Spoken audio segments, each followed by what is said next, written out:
Okay, so let's design a children's book page. I've already done a couple and they're in the article, but let's do something new and I'll show you some cool stuff. So let's get Imagine going and we're going to put some prompts in. And here we're going to do something that's kind of more of a machine looking idea because, you can have fun coloring in the gears and the wires and stuff. And here we're using children's coloring book page as the main prompt. And then also, you'll notice that I'm using the aspect ratio of 17 to 22, which is the size of an 8.5 by 11 sheet of paper.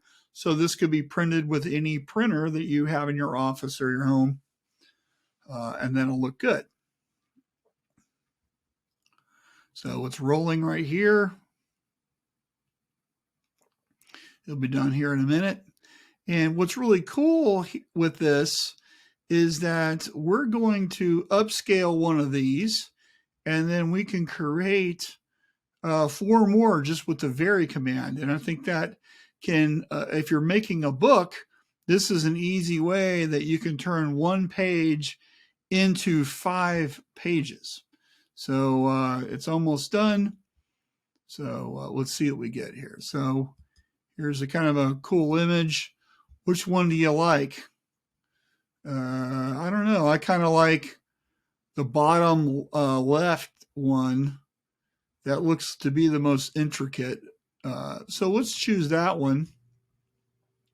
So let's go back here. So we're going to upscale the third one. So that's U3. And that'll pop up here in 2 seconds.